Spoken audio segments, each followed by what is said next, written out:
Chào các khán giả thân yêu của thế giới hôm nay. Mọi người đều biết, trong thiên nhiên của chúng ta có rất nhiều loài động vật to nhỏ khác nhau. Mỗi loài vật đều có những đặc điểm riêng của mình để tạo nên một thế giới tự nhiên sinh động và đầy kỳ thú. Thế nhưng, trong khi các loài động vật vẫn phát triển bình thường, thì có những loài lại trở nên khác thường vì kích thước quá khổ của mình. Bạn đã bao giờ trông thấy một con trang dài đến 10 mét hay một con cá tra nặng đến vài trăm ký?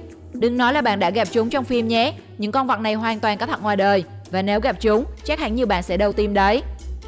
Nếu đang nghi ngờ về tính chân thật những gì mà chúng tôi vừa nói, vậy thì bạn đừng bỏ qua video hôm nay, bởi chúng tôi sẽ giúp các bạn khám phá về 10 cú sốc về động vật đột biến khổng lồ xuất hiện trên trái đất.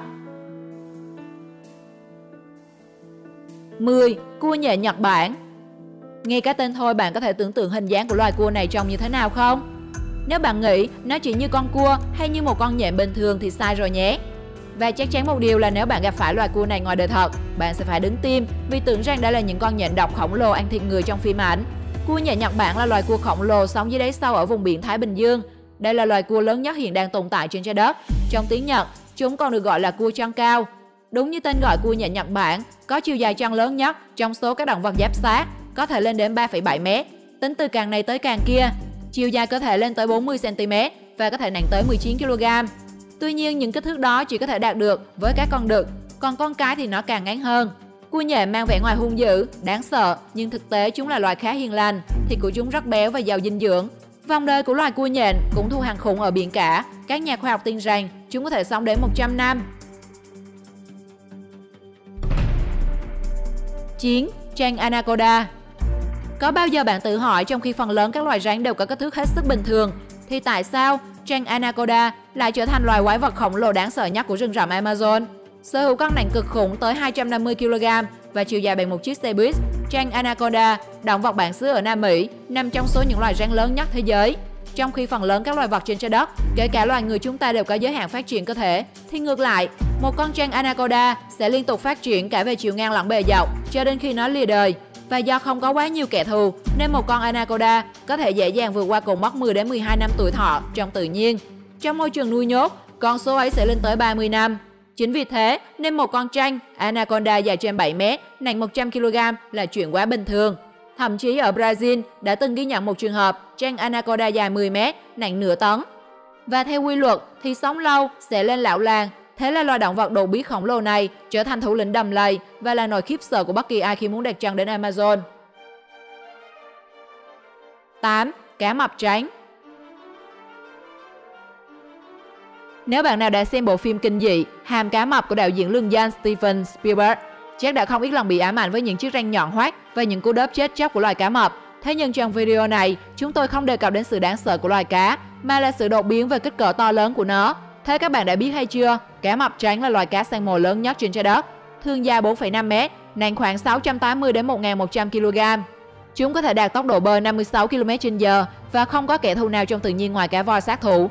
Thế nhưng bạn có biết con cá mập trắng lớn nhất là bao nhiêu không?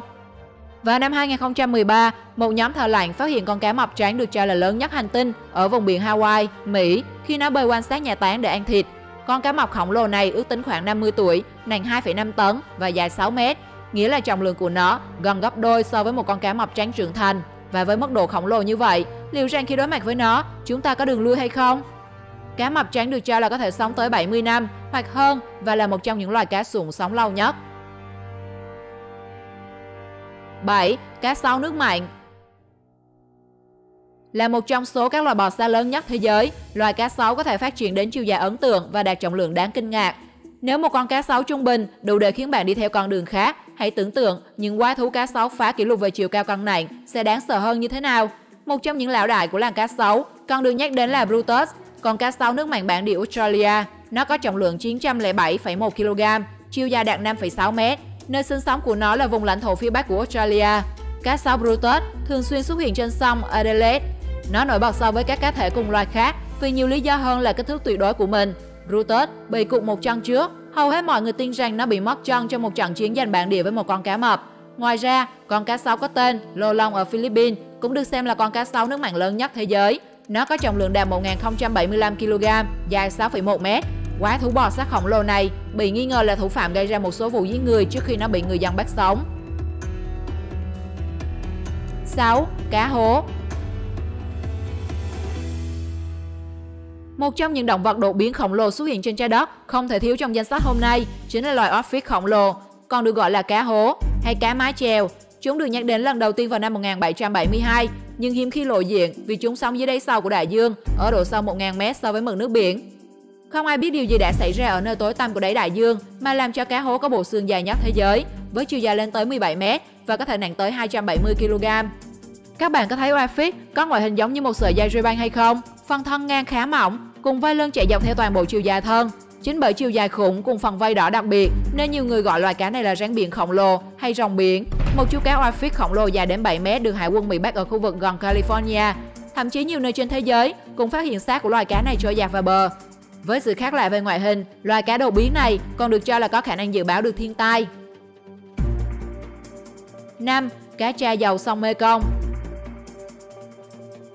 Nếu bạn cho rằng các loài cá nước ngọt thường có kích cỡ và trọng lượng nhỏ, hoàn toàn không thể đem ra so sánh với các loài cá ở biển, vậy thì khi nhìn thấy loài cá tra dầu sông Mekong, có lẽ bạn phải suy nghĩ lại. Bởi không ít lần, ngư dân vùng sông Mekong, trong đó có cả Việt Nam, đã tóm được loài cá tra dầu khổng lồ với trọng lượng lên đến hàng trăm kg, khiến chúng trở thành loài cá nước ngọt lớn nhất. Bạn có tin nổi điều này không? Cá tra dầu phân bố tự nhiên ở lưu vực sông Mekong, ở Việt Nam đến tận phía bắc của dòng sông ở tỉnh Vân Nam, Trung Quốc. Mặc dù lớn, nhưng cá tra dầu chỉ ăn thực vật thủy sinh, chúng không có răng. Ở Việt Nam, người dân đã từng bắt được con to nhất từ 150 đến hơn 200 kg. Tuy nhiên nó chưa phải là con lớn nhất. Năm 2005, tại miền Bắc Thái Lan, người ta đã đánh bắt được con cá tra dầu quái vật với chiều dài lên đến 2,7 m, tương đương một chiếc xe và nặng 293 kg. Bạn có thể tưởng tượng nó trông như thế nào chưa? Tuy vậy, hiện nay loài cá này đang đứng trước nguy cơ bị tuyệt chủng do tình trạng săn bắt cá quá nhiều, dẫn đến số lượng cá thể của loài này suy giảm nhanh chóng. 4. Kỳ dông khổng lồ Trung Quốc. Trong khi chúng ta vẫn nghĩ rằng các loài lưỡng cư khổng lồ bị tuyệt chủng từ lâu, thế thì bạn đã biết hay chưa? Thực ra vẫn có một loài lưỡng cư khổng lồ còn tồn tại trên trái đất và chúng có thể khiến bạn bị sốc khi nhìn thấy. Bạn đoán xem đó là loài vật nào? Bí mật nhé, kỳ dông khổng lồ của Trung Quốc hiện là loài lưỡng cư lớn nhất thế giới và nó có thể phát triển lên đến 1,8 m, nghĩa là chúng dài hơn cả chúng ta. Kỳ dông khổng lồ được mô tả như một loài hóa thạch sống vì sự xuất hiện của nó hầu như không thay đổi kể từ thời kỳ Jura. Mặc dù là một trong những loài lâu đời nhất thế giới, có niên đại hơn 170 triệu năm, nhưng có rất ít quần thể của loài kỳ dông khổng lồ này còn sống sót trong tự nhiên. Ở Trung Quốc, kỳ dông khổng lồ còn được gọi là Wawayu hay cá sơ sinh vì tiếng kêu của nó giống tiếng khóc của trẻ. Tuy nhiên, do bị săn lùng để làm thực phẩm nên ngày nay hầu hết chúng đều nhỏ hơn nhiều và đang đứng trước nguy cơ bị tuyệt chủng. 3. Sứa chiến binh Bồ Đào Nha. Với khoảng 70% diện tích bề mặt trái đất là nước, thì thế giới đại dương sâu thẳm vẫn luôn là một kho tàng bí ẩn mà con người chưa thể khám phá ra hết. Tuy nhiên, các nhà khoa học hải dương đã từng bước giúp chúng ta khám phá ra nhiều loài động vật độc lạ dưới đáy đại dương, trong đó có sứa chiến binh Bồ Đào Nha. Nhìn xem chúng rất lấp lánh phải không nào?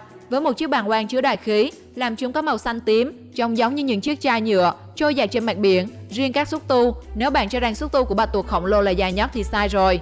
Loài sứa chiến binh mới là vô địch thiên hạ, bởi xúc tu của nó có thể dài đến 50 m, giúp chúng trở thành một trong những loài động vật có kích thước dài nhất thế giới hiện nay.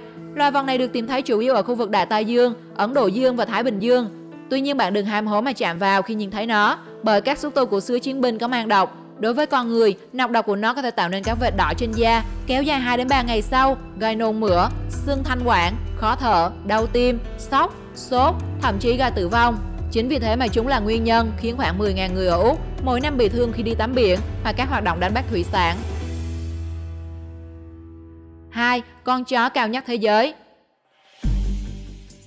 Có rất nhiều giống chó trên thế giới hiện nay, trong đó có không ít những giống chó có kích thước to lớn. Nhưng khi nhìn vào chú chó này, chắc các bạn cũng giống như thế giới hôm nay, hoang mang không hiểu nó ăn gì mà cao lớn thế. Chú chó này có tên là Zeus, được đặt theo tên cha của các vị thần Hy Lạp. Chú chó Zeus sống ở bang Michigan của Mỹ, thuộc loài Great Dane, một giống chó đẹp với chân dài, lông bóng mượt và hiền lành. Chủ nhân của nó là bà Kevin Dulac. Tuy thuộc giống chó to lớn, nhưng kích thước của Zeus lại khiến nhiều người phải choáng khi nhìn thấy nó. Và các bạn nghĩ nó trông giống như một con lừa hơn là một chú chó hay không? Chính vì ngoại hình quá khổ mà Zeus thường bị nhầm là ngựa, với số đo từ chân đến vai là 1,12 m và nặng gần 75 kg. Zeus đã được sách kỷ lục Guinness công nhận là con chó cao nhất thế giới vào năm 2012. Con vật này khi đứng bằng hai chân sau có chiều cao là 2,2 m. Tuy nhiên, chú chó này đã qua đời vào ngày 3 tháng 9 năm 2014. 1. Rùa cá sấu.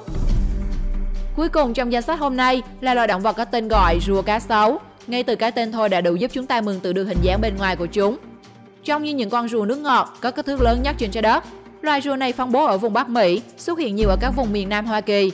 Nếu bạn đã quen mắt với những chú rùa có trọng lượng vài ký, thì chắc hẳn bạn phải tròn mắt khi biết được những con rùa cá sấu đực lớn nhất được phát hiện nặng đến 100 kg. Mặc dù không quá nhiều điểm khác biệt so với loài rùa nước ngọt khác, nhưng chính sự dữ tợn và đáng sợ của chúng khiến nhiều sinh vật học phải gọi rùa cá sấu là quái thú rùa hay khủng long của thế giới loài rùa. Năm 2019, một con rùa cá sấu khổng lồ đã được bắt gặp ở hạt Lamar ở bang Mississippi. Nó có cân nặng kỷ lục lên đến 285 kg. Nhiều người đã cảm thấy sợ hãi vì nếu dính phải cú đớp của chú rùa khổng lồ này thì thôi rồi Lượm ơi. Hãy cho mọi người biết cảm giác của bạn khi xem video hôm nay.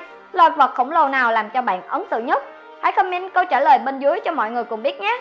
Hãy like, share video cho nhiều người cùng xem. Và nhớ là follow kênh Thế giới hôm nay để trở thành người đầu tiên được xem những video mới nhất và hấp dẫn nhất của chúng tôi.